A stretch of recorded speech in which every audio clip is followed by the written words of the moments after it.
guys are going to celebrate Masturbation Month. It's really just about doing something different. Just even if it's top of mind and you masturbate 3 more times this month than last month, I'm fine.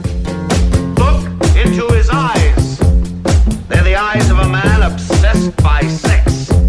Eyes that mock our sacred institutions. Bedroom eyes, they call them in a bygone day. You're listening to Sex with Emily. I'm Dr. Emily, and I'm here to help you prioritize your pleasure and liberate the conversation around sex. It is the most wonderful time of the year. It is Masturbation May. So, on today's show, I'm honoring a month of self-love by giving you a very brief history of the celebration, the health benefits of masturbation, and my favorite toys for bringing you pleasure all year long. Plus, I'm answering your questions like what to do if you feel yourself relying too much on your vibrator, why masturbation may be your key to success if you keep orgasm blocking yourself in the bedroom, whether or not you're masturbating too much, and how to get rid of religious shame surrounding masturbation. Intentions with Emily. For each episode, join me in setting an intention. What do you want to get out of this episode? My intention is to help you ditch shame and embrace self-pleasure and all of its glorious benefits. Also, we have a brand new downloadable on our site. In addition to our yes, no, maybe list and our pleasure planner, we have our mutual masturbation guide. So check that out on our website, sexwithemily.com. If you have questions you want to ask me, just call my brand new hotline. It's 559-TALK-SEX or 559-825-5739. Leave me your questions, and we'll find a time to either play your message on the show or call you back and have a live call. You can also message me, sexwithemily.com/assemily. And as always, include your name, your gender identity, location, age, and how you listen to the show. All right, everybody, enjoy the show. Happy Masturbation Month. It's real. It's a thing. I did not invent it. Let me just get that out of the way. I wish I did. If I could have, I would have. But here's the history of Masturbation Month, where it actually started in 1994. Don't worry, this won't be too much history. We're going to get into masturbation. But I do think this is interesting. Dr. Joycelyn Elders was the Surgeon General of the United States. Bill Clinton had just appointed her when he was president. And she was at a United Nations conference about the AIDS epidemic. And so what they asked her was, what are your thoughts on masturbation advocacy in the hopes of reducing the spread of HIV and other STIs? Like, how could we get people to get more excited about masturbation? You know what's actually reminding me of is during this pandemic. During this global pandemic, the same exact things were said. We're like, well, sex with yourself is still the healthiest choice right now, so you don't spread the coronavirus to other people. So looking at 1994, she said, I think it's something that is part of human sexuality, and it's part of something that perhaps should be taught. She thought, let's teach masturbation in schools.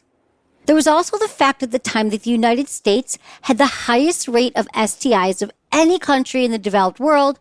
And remember this, the highest rates of teenage pregnancy in the world. She was also an advocate of handing out condoms in schools. And it was a huge, people this Surgeon General wants to start teaching masturbation in schools, and everybody freaked the fuck out. And then she was asked to resign. It was a huge deal. It was like watching these Senate hearings and everyone's like, oh, she wants to teach masturbation in schools. She wants to show up with a bunch of dildos and start teaching it to our third graders. No, that's not what she was saying. But I digress. As a result of the firing of Dr. Joycelyn Elders, who actually was saying something sensible about masturbation, they launched Good Vibrations, the first National Masturbation Month in 1995. So here we are today in 2021, 26 years later. In a way, I look at that and I go, okay, amazing. Do you know how far we've come in a way since then? I think that, well, okay, if I'm honest, people don't really want us to teach masturbation in schools. And talking about masturbation publicly is still kind of shamed. But in 25 years, I believe that we know more about masturbation. Sex toy industry has completely changed. There's so many incredible toys right now. Where 25 years ago, all the toys, sex toys, were made by men for women with phthalates, and the ingredients that they made the sex toys with weren't as body safe. And I do think that there's a lot more sex positive community right now who is here to help you feel good about your body and about masturbation. Let's just talk about though why, because maybe you're listening and you're thinking, you know what? I still have weird feelings about masturbation. I still feel shame about it. I still don't make time for it. Well, let me just tell you about the benefits of masturbating real quick, okay? You might not even know. Like, I'm not just saying, oh, I have an orgasm, it feels good. But there are benefits. It helps relieve built up stress. I've been having a stressful few days. Things have been busy. A lot of reasons. And I realized once again to myself that I hadn't masturbated in a few days, even though I'm surrounded by sex toys and all things. So then I decided last night I wasn't feeling great, had one. I'm telling you, I had an orgasm on my own. Wasn't a whole to-do, didn't take a lot of time, didn't have to. I just was like, I'm going to knock this out. And I forget, even myself, it allowed me to relieve stress. I slept better, and it just boosts your mood. And you're feeling pleasure. We all, having an orgasm and masturbating and giving one to yourself, we all deserve pleasure. And it's okay to feel good in your body. And it's okay to prioritize your own pleasure, because you know that's what I'm all about. It also reduces menstrual cramps and muscle tension. This is true. Have you ever had a cramp and you're like, oh, and you have an orgasm? You're like, oh my God, who knew? It releases sexual tension. So maybe you have a higher sex drive than your partner. The two of you could kind of play together. Maybe you do some mutual masturbation, or you encourage your partner to masturbate on their own. I know that for me, having a healthy masturbation practice and really getting into it, I was better to understand what I wanted and what I needed in a relationship. So I always initially thought when I started having sex, about the time that Joycelyn Elders was kicked out for talking about masturbation, that I would learn how to have sex through my partners.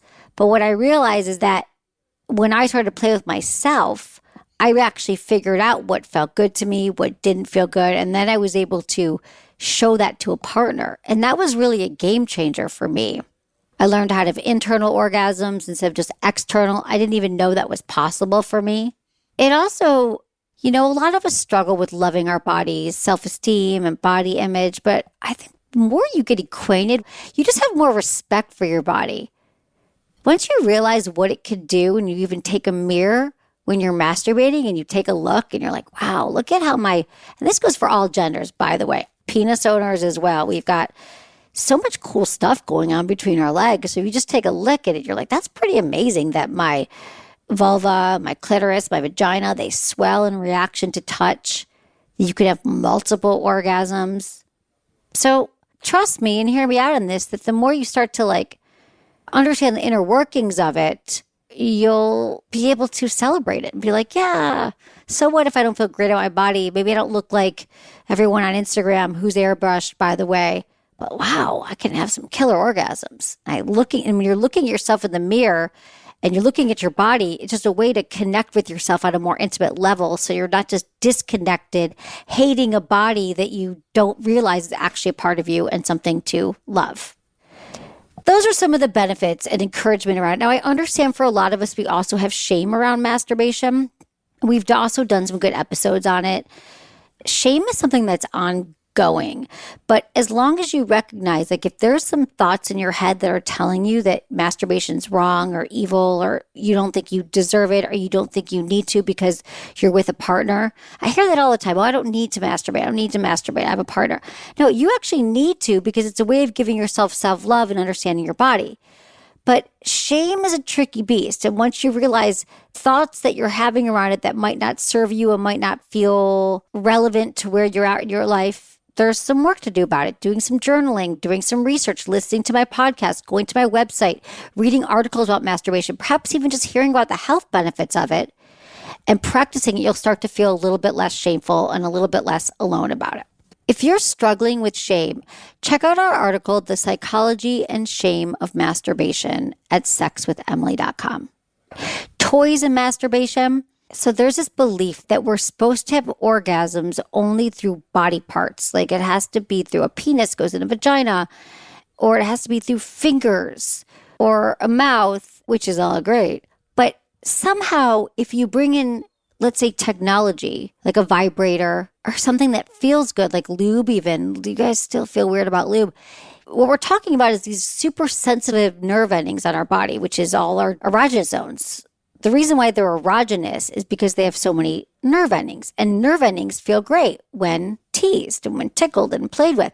But imagine how much better they feel with a little bit of vibration, a little bit of lube, maybe some playing with hot and cold sensations. You're missing out if you don't. if you still are feeling weird about toys. Again, that goes into the shame category or the hard on yourself category. Like, I should be able to have an orgasm in this way that majority of people don't just have orgasms that easily. They get to use a toy to enhance stimulation. It's great. So let's try to get rid of all the shame around using toys as well. External toys, ones that I really adore. I love the Jeju Mimi. That's Jejoue. I love it because it's a great external vibrator. The Mimi covers a lot of surface area, just like the Palm by Dame. They're similar, and they fit in the palm of your hand. You can use them for your own masturbation, and they're also great for your own pleasure. You can also use them with a partner when you're having penetrative sex. Use it on their bodies. So you could try the Z by Dame products. It's a really cool little bullet vibrator, has 3 simple speeds. It's rechargeable. It's portable. Like, just throw it. You could literally put it in your pocket. You can put it in your makeup bag. You will always have it with you. And it's a really fun toy. The internal vibes, like, you could try the G-Spot toy from Jeju. Now, let me tell you about this toy. If you've been intimidated by G-Spot toys or you think they're too big, it is the perfect toy for those who want everything. It has like this curve to access the G-Spot, and it also follows your body for intense clitoral orgasm. So it does both, and it's small. It's like a little vibrator, but it hits all the hot spots. Remember, it helps to have a clitoral orgasm first. And then there's also like the magic wand, which is a great toy for external stimulation. And then for penises, I'm not leaving you out. There's masturbation sleeves, which are penis toys. So essentially they provide a different sensation over your penis, like a bumps and ridges, and they use materials that are not your hand. And when you have that grip, and some of them are disposable, some of them, like Tenga has eggs that are disposable. They're one-time use. They come in these little eggs, and they're really cool masturbation sleeves. I think they even come with a little lube packet, and just try it out. But what I'm saying is mix it up. Try something different on your penis. If you're always used to your hands or being inside of something, masturbation sleeves with a little bit of lube provide a little bit of friction and a little bit of sensation that you might not have felt before. And use lube. I don't understand why penis owners aren't using lube. Like, there's all that stuff like no one wants a dry hand job. No one wants a dry hand job. And if you're using lotion, that's a lot messier. But lube, a really good lube, just kind of rubs into your skin. I mean, try some like coconut oil, like Foria. Their lube's amazing with CBD and coconut. I mean, it just kind of rubs in. You don't have to like, less cleanup, and it massages your penis. Like, you'll feel moisturized. So use lube. You can use any lube you want. There's also penis rings or cock rings. The Mio by Jeju is one of the best sellers. It's a super stretchy, super soft cock ring. And there's really low, like their vibrations with Jeju are these deep, rumbly sensations that travel like deeply through your body. You wear it at the base of the penis. It feels great for the base of the penis. It helps restrict blood flow if there's some ways that you want to last longer in bed and not ejaculate. But it also has like a deep, rumbly vibrator that turns the shaft of the penis essentially into a vibrator itself. I mean, you can pretty much use vibrators anywhere. It doesn't have to be the part that they're necessarily meant for, with a few caveats. Anything you put in your anus has to have a flared edge, because then it just gets lost up in there. And we don't want you to be like, sex sent me to the ER 911 candidate, unless you're into that. Remember, anal play doesn't necessarily mean penetration. There is an anal training kit by B-Vibe, and it is the most perfect kit. What I love about this kit is there's education. There's a great book, like every question you've had about anal play, and it has 3 different toys, 3 different sizes of butt plugs.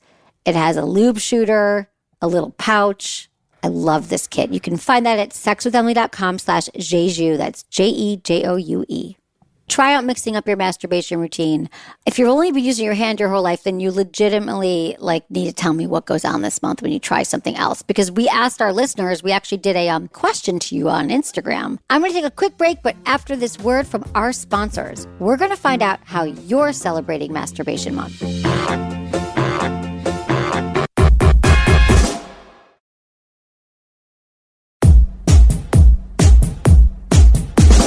We asked our Instagram followers, how are you celebrating Masturbation Month? And so one person said, masturbating, which right on brand. Month? I'm married, so every day is Masturbation Day. Not sure what that means, if that means that you're not having sex with your partner. Someone else said practicing, trying to see and understand what feels the most pleasurable. I love that. I've never masturbated. How can I start? It feels so weird to me. Well, keep listening to the show. We're going to help you. Isn't every month Masturbation Month during the pandemic? Yes, that's what I thought when this pandemic happened. I thought everybody's going to be home masturbating, and I think they were. Someone else said they're going to celebrate by taking 10 minutes every morning for myself. No questions for me. God, I recommend that highly. And you know what's so great about taking time for yourself in the morning is that you're not putting it off for the afternoon when you know there's going to be 18 other things that happen. But in the morning, try as you might, like not looking at your phone and just waking up and masturbating. It is the best. Masturbate, meditate, manifest before you do anything else. Life-changing. I bought some new coconut lube. I'm going to go to town on myself. Yes, we love coconut lube, coconut oil lube. Getting a color-changing light bulb in my room. Mood lighting has made an impact. I agree. I am so anti-overhead light in my house, and I'm really into the light in my bedroom. It's important. I'm 21. I've never tried it. I'm kind of scared. I get it. I get being scared. I was scared too, and it took me until I was like 25. I think I first heard about it at 24, and it wasn't until I was 25 that I was like, okay, I better do this thing. The great thing about it is once you just start to touch yourself, just be in the shower, get curious. What does it feel like when I touch myself? And you start to think about it. Does that feel good? Does it not? And then it just becomes more exploration than fear-based and goal-based. Like, I have to have an orgasm today. If I don't have an orgasm, then, the first time something's wrong with me, don't make the mistakes that I made. Just get curious about it. And there's nothing to be scared about. How about more like you're excited to explore your body and see what feels good? Like 21, what a great time to start. Okay, another way to celebrate with lots of masturbation in front of my husband too. So sexy. Yeah, we're talking mutual masturbation. A lot of you guys ask me about mutual masturbation. How do I do it? What's the best way? We do have a guide on our site. And mutual masturbation is just hot. Just seeing your partner in pleasure. You don't have to be doing anything. You're learning from them. They're learning from you. Someone else expecting their P-spot, their prostate. That's true. If you have a penis, you have a prostate in your anus. Vulva owners do not have it. It's supposed to give you a killer orgasm and pleasure, and it's good for you. I say that's a great goal for many penis owners to go explore the prostate, accepting that it's normal. What a great time to start this month, accepting that it's normal. It is normal. It is healthy. It's going to enhance your overall well-being. I'm with you. Masturbation twice a day? Sure, why not? Just took a video of myself masturbating after a shower, and I can't wait to show my partner. That's hot. Listen, if you're with a partner that you trust and love and all the things, no one's going to hack your phone. I mean, it's hot to show your partner a picture of you masturbating. I'm all for that. And then someone else says they bought their first vibrator, the Vesper. I love the Vesper. I have it around my neck right now. The Sex with Emily Vesper you can find on our website. It's a vibrator and a necklace. And not a day of my life goes by where I do not talk about it. Like I'm out with someone, they're like, what is that? And they buy it. Or it's just a very cool gift. And check that out. You will love it. Okay, so that's from Instagram. Thank you, everybody. If you're not following us on Instagram, it's Sex with Emily everywhere. And I want to know from you, like before the show, I thought, how are you guys going to celebrate Masturbation Month? It's really just about doing something different. Just even if it's top of mind and you masturbate 3 more times this month than last month, I'm fine. And you're listening to this episode, you realize that there's probably more you could do. I'm telling you, you're never done. I realized there was more I could be doing. Okay. Questions. This is from Katie, 21 in Minnesota. Hey, Dr. Emily, I've always had trouble getting aroused or finishing when it's only fingers to the clitoris. What can I do to improve that it can also help with sex in my relationship? I haven't expressed to my boyfriend that, but I plan to, and I feel like I've tried everything, but only a toy to the clit helps me get there. So no shame in your clit toy game, but what I'm hearing you say is that you'd like to explore other ways, other paths to pleasure. So just try experimenting with other kinds of touch. Toys. There's a lot of places you can feel pleasure beyond the clitoris, and that would be your labia, inner labia, outer labia, your pubic mound, warming you up with oral sex, using a lot of lube to make sure that you're lubricated. Yeah, so if your partner warms you up with oral, like here's the thing, you're not going to become desensitized by a vibrator. It just means that like the muscle memory, your body is just used to orgasming in that way now. But if you were able to orgasm before you used a vibrator, you're not like killing off nerve endings. You're just getting used to responding in a certain way. You're used to a certain pattern of orgasming, right? Turn the vibrator on and I have an orgasm by touching these spots. But if you just say, I'm going to breathe for a minute, I'm not going to bring in the toy right away. I'm going to get curious with like tapping my fingers in circles and touching and maybe pinching my clitoris or using my fingers all around the labia and the pubic mound and all that area with lube and playing and your partner. You'll probably find that there's other ways you can orgasm, which is that your body has this muscle memory. It's used to doing something a certain way, but it doesn't mean you can't sort of unwind it and learn new things. And also, you're only 21. So 21 does not mean that anything is set here. This is the time to explore. I'm glad you're having orgasms. Let's keep looking for other ways to do it. Okay, Katie in Minnesota, let's do that. All right, this is from Nina, 25 in Australia. Hey, Dr. Emily, I have a great sex life with my boyfriend of 4 years. Despite a low libido at times, which I feel is down to lack of consistent exercise and feeling good in my body, I've not had many orgasms in my sexual career, and I'm not one to explore masturbation for myself either. In saying this, my boyfriend is wonderful at stimulating my clitoris during foreplay and also during intercourse. When I feel like I'm climaxing and I'm feeling that crescendo, it feels amazing, and I find myself reaching laughter and giggling rather than the climax of orgasm. We're both comfortable with this in the moment, and we laugh together, have fun, and a great time. I do feel embarrassed inwardly and anxious that I'm unable to reach a sexual orgasm. I'm not sure what happens with the body, and I'm unsure how to overcome this. I discovered your podcast recently as a Lady Gang listener, and think you do a wonderful service for women and men too. I'm excited to become a regular listener. I'm excited too, Nina. Welcome to the show. Okay, so I would say this is such a great masturbation month question because this past shame or told that orgasms weren't right and maybe your face wants to do something weird and you're like, I'm about to orgasm, but I still have to be cute and I'm going to have a nervous laugh. And so you're kind of blocking yourself, like orgasm blocking yourself. So this is a great time for you to masturbate. You're saying that you're not one to explore masturbation for yourself. I'm telling you, that is how we're all going to learn how to have orgasms. We're going to learn what feels good in our bodies. We're going to learn how to please ourselves so we can share it with a partner. It helps with pain. It helps with menstrual, all the things I covered earlier in the show. So I just say bite the bullet, buy a bullet vibrator, and get into your body because it sounds like you're getting there and you know that it feels good when he touches your clitoris, but you're just stopping yourself because you feel embarrassed and you feel anxious. If you're on your own and no one's looking and you feel like your boyfriend's staring at you, then you'll know what it feels like to have an orgasm. Do it a few times. Sounds like you're almost there. And then you won't do the laughing thing. That's just like a holdover to feeling like maybe you feel like you want to feel cute or you're embarrassed. You actually are embarrassed, so you laugh. So when you're alone with yourself, maybe you won't do it. See, that I can't think of a better reason to start masturbating this month. Okay, Nina? Let me know how it goes, okay? Please, I'm here. We're all invested now in your masturbation pleasure. Be right back with more Sex with Emily. After the break, I answer an email from Sarah who struggles with shame around sex. So stick around.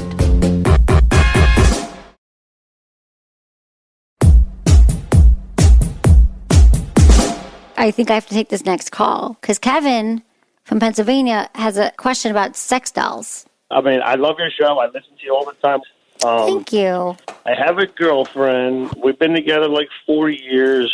We're both essential workers right now, so this past year's been tough. And she also lives like an hour away. Okay. We only see each other a couple times a month. We do have sex when we're together, but she very rarely will masturbate on her own, and I will. I never had a problem with that. And I've always wanted a sex doll, like one of the real good, expensive, like sexy ones that are like beautiful and stunning and all. And this past year, I've been thinking about it more and more.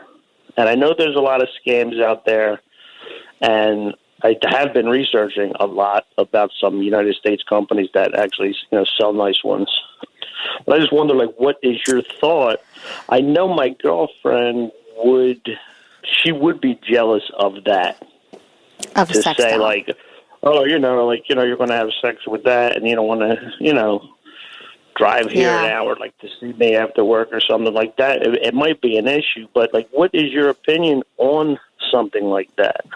On sex dolls, it's such a good question because I have not been asked this question before about like what brand and what I think, but that's what I think about them, and I think the sex dolls are here and they're happening. I mean, You can get one for like $2,000. The ones I look, researched. the price has already gone down. You can get a decent one for like $2,000, which is not a decent sex doll, but don't you want one that's like? Okay, I actually feel the same way that I feel about vibrators. I really don't think that it's going to replace your partner. I mean, maybe eventually, maybe 10 years from now, 20 years from now, 30. I don't know. I like human touch and human contact. But tell me this, what is your goal? I would like to, dress it up. Like my girlfriend, like she's older. Like we're both in our mid to late 40s, and Okay. we're not like Barbie anymore and that kind of thing. So, I mean, she doesn't really. She's very conservative. She doesn't like to dress sexy. She doesn't, like to do all that kind of stuff. And even though I would try to, why don't you wear a shorter skirt? Why don't you wear a better skirt? Like I love you when you wear a short skirt. Like you look so sexy and you have nice legs, but she just, very rarely will dress the part. And I mean, I wouldn't mind, like, it's not only for the sex of the doll, but, dressing it up, maybe seeing it in a short skirt, seeing it like with, different outfits, What's the difference if you have like a sleeve or your hand or... Honestly, nothing. Toys. Listen, you're right. You're right. I mean, I have enough sex toys that I could build like 10 dolls out of them. So I understand, like, I have zero judgment around it. I'm just trying to understand the only thing I can think of is that you said your girlfriend might be upset by it and might not understand it, which I could understand. She knew, right? Like, God she forbid, knew you would like put it away? Or something, and she found it. Right. Well, yeah, I would have to hide it, obviously, when she would visit. It's not like I would use it all the time. I was just like curious how common it is, how perverted it is. Like, I think it's getting more and more common. Crazy? Is it normal? I think that it's not crazy. I think that, I know, you know me, I'd never use the word crazy. I'm not. I think everyone's can do what they'd like to do with consent and in a healthy way. So I actually have honestly, this is the first call. We might have gotten some emails about it, but I don't think I've gotten a call about it. So I actually don't. A few years ago, I was on a talk show and they had like the first doll. I can't remember her name. The one that everyone sees everywhere. She looks so realistic. I thought it was like a woman, but it was like this hot sex doll. I mean, I don't have any concerns for you doing it. I'm not going to tell you not to get. I think if that's something that you think would turn you on and to play with, I mean, we have so many toys that are available for women and men. Yeah, you guys have the masturbation sleeve or a cock ring, but yeah, there's not a whole lot of toys. I mean, there's not, right? But she rarely uses toys on her own at home. She's like, well, I have you. Why should I do it with a toy? I'd rather wait like 2 weeks and see you on next Saturday or something, right? Instead of taking care of herself home, which I wish sometime like she would have phone sex or like do that kind of thing since we live far and we work odd hours, and right. it would be fun and interesting. And you're not looking to date anyone else right now?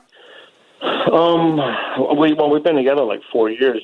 This year just got crazy with the virus and all. Like, we're both, working a lot, and we're both like essential workers, and we're both working like crazy. So I would be honest with her that you want to get. I mean, I don't know how you'd hide it. She came over. Like, you can't hide a sex doll.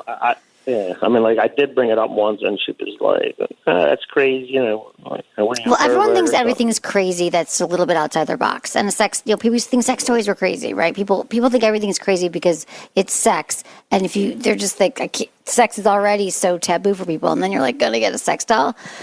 So I'm thinking that sex toy sales and sex doll sales is probably booming right now because of COVID. So you're not alone here. Well, that's what I've been reading online. It is booming. I mean, yeah. Do you think it's more about variety for you? Article. You did? Yeah. You're like, that's why I'm getting it. I think variety's part of it. I mean, this is better than going out and like cheating or going on like Tinder. I mean, it is. I feel like this would be a better option. Like, at least I'm not like cheating on you. But in her eyes, she might be like, well, what do you want to sleep with that thing for? Like, what? My body's not good enough, or... But yeah, I mean, honestly, I think that you just got to reinforce, the same thing I tell everyone when you're talking to your partner about toys. This isn't a replacement for you. It's, it's something that I'm doing for myself to, turn myself on, to have variety during these times when we're away from each other. I think that most couples, and this is what I found, who call me and say, my partner has a problem with me using toys and all the things, but once they actually try it together, they're like, oh God, what was my problem? Why haven't we been using toys all along? It's sort of like the fear around toys.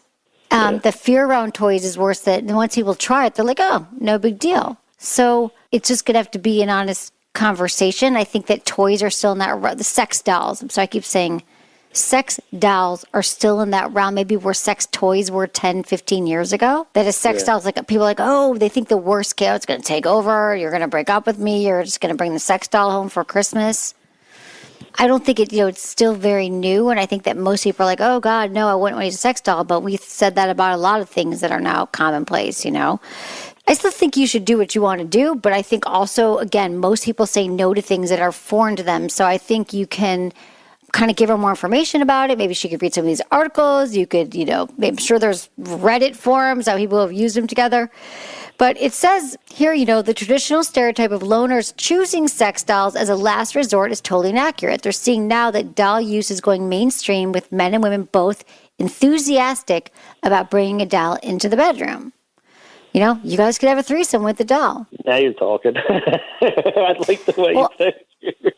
Really? I mean, she's into toys. You never know what could happen. So I would have another conversation with her and just say, listen, I'm really thinking of doing it, but I get that it's a little bit more lifelike and can be more threatening than my handheld vibrator or like my vibrator necklace.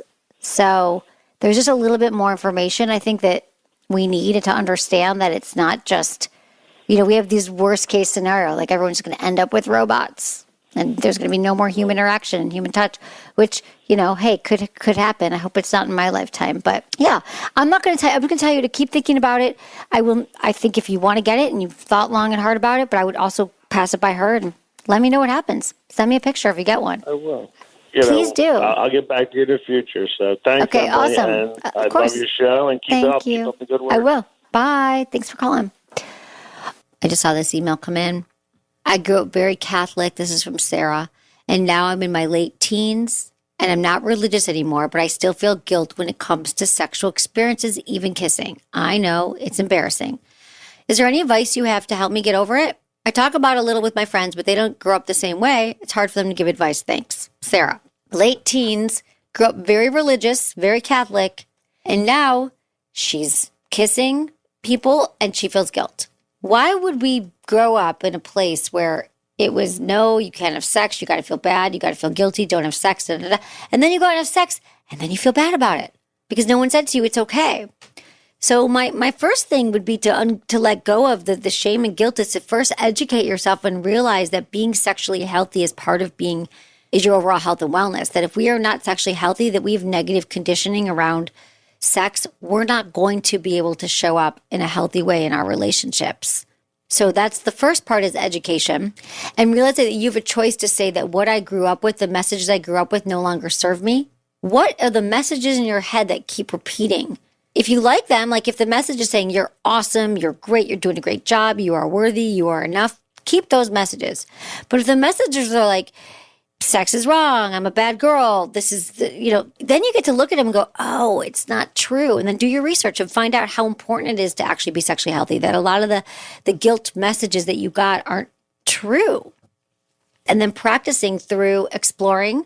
I think once you learn to pleasure your body and give yourself orgasms, then you'll start to get that feedback loop of pleasure. And you'll start to see like, oh, that feels really, really good. Now I understand my body. And then you'll be able to explain that to a partner. I think therapy helps because maybe you are still hearing that message in other areas as well. It's almost like we were brainwashed. I mean, I hate to use that word around religion, but I'm going to do it, especially if you decide that you no longer want to be religious, but you kept getting the same message. I mean, we got Colin here, raised Mormon. How did you get out of it, Colin? How did you get out of your conditioning around sex, being raised Mormon? Practice. Practice, right? Yeah, just practice feeling okay and taking a breath and saying, okay, no. Wait, I just want to do this. and reminding myself, oh yeah, I want to do this and it's okay to do this. Wow. Just in the act, like when you were having sex, because you would feel bad about it. Yeah. Guilt. Yeah. I mean, the worst thing is because, when you're having sex, you're just thinking about having sex. The worst part would be just right after.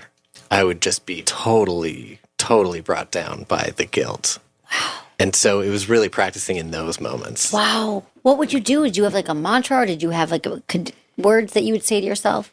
Yeah. I mean, I would just check in with my body and just try to remind myself, like, no, that was a great experience. And kind of like when you talk about mindfulness, about going around the room and naming things, it was kind of like that of, okay, what was the experience I just had? Oh, it was actually just really great. And there wasn't anything bad that happened in the room. Great. And just reminding myself of like those simple facts. Yeah. Really, that's and being present and noticing the room. Like I'm in the bed, I'm smelling this, I'm tasting it. Yeah, all the senses. Wow, Colin, look at you now. We're on a sex show. See, on a sex show from shame. So Sarah, you can get there as well. I would also try to find, I know that you said that your friends, they didn't grow up in the same way as you. Probably it's hard for them to give you advice. You're right, because just to say get over it doesn't help you get rid of the shame and guilt. And I would say that finding other like-minded people who could, and then also therapy was helpful to you too, right, Colin? Oh, yeah. So helpful. So, yeah, that's it. That's what I think, Sarah. And we got a lot more episodes on it. And I would say also getting to know your body. Like I said, masturbation is just the key to releasing so much shame. So that's part of it. I would journal about it, and I would have some mantras near you or some affirmations or intentions that make you feel good about your body and that make you feel good about your decisions you're making. So that's what I recommend. This is from Amanda, and she says, Dr. Emily, I absolutely love your podcast. I've learned so much. Thank you for everything you do. I have a question for you that goes with one of your last Instagram posts. I 100% agree with you that masturbation is healthy. My husband and I both do it. I just have one problem. I feel like my husband would rather masturbate than have sex with me. I've tried to initiate sex, and he's turned me down. But then he goes and masturbates. We don't have sex a lot. Sometimes we go 2, even 3 weeks without sex, but once a week if I'm lucky. It bugs me and I let him know that, but still I feel like he goes that long because of masturbation, or maybe my sex drive is higher. When we have sex, it's always good. We've been together and intimate for 7 years. We know what each other likes, but I guess my question is, how can I make together sex happen more than solo? Thanks in advance. All right, Amanda. Have you talked to your husband about this outside the bedroom? Have you had a conversation with him using my 3 T's of communication, timing, tone, and turf? And have you actually said to him at a time that's not like you just saw that he masturbated, and not a time when you feel like he's rejecting you sexually, but a time when you're at dinner and you're hanging out and you have to say, I think about having sex with you all the time. I love our sex life together. I realize we've never really talked about it. We've been together 7 years. I'll tell you what I would love to have more frequent sex because I love the way we connect. But I know that you are a fan of masturbation and you seem to masturbate a lot, which is awesome.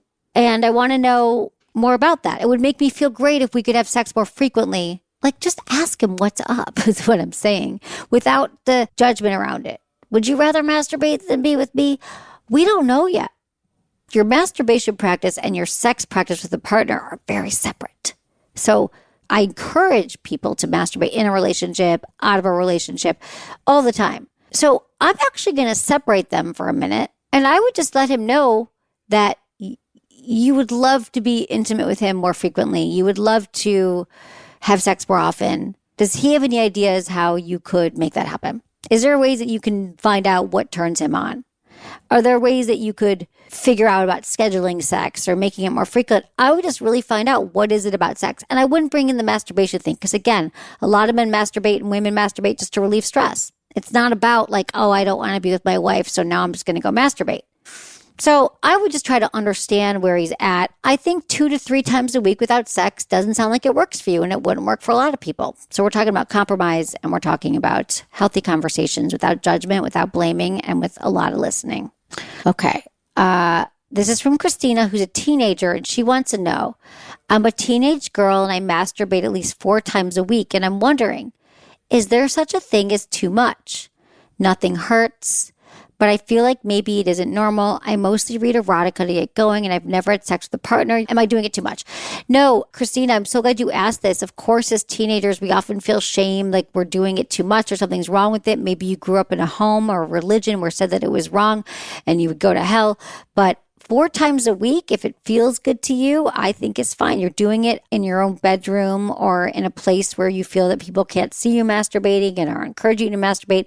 There's nothing wrong with it. I just want to help absolve you of all of your guilt and shame. I wish I could wave a wand over the world and just make everybody feel a lot less shame and a lot more pleasure. That's the world I want to live in. You're doing fine, Christina. Promise. That's it for today's episode. Thanks for listening to Sex with Emily. Be sure to like, subscribe, and give us a review wherever you listen to podcasts, and share this with a friend or a partner. Believe me, if you got something out of this, they will too. We release 2 to 3 episodes a week. Find me on Instagram, YouTube, Facebook, and Twitter. It's all at Sex with Emily. If you want to ask me a question about sex, dating, or relationships, you can email me feedback@sexwithemily.com or sexwithemily.com/askemily. And check out my website. We have so many articles on there helping you better sex. And you can check out our guides at sexwithemily.com/guides for free guides that will give you expansive tips and activities. Sign up for our weekly emails because, hey, I've been told I give really good emails. Was it good for you? Email me feedback@sexwithemily.com.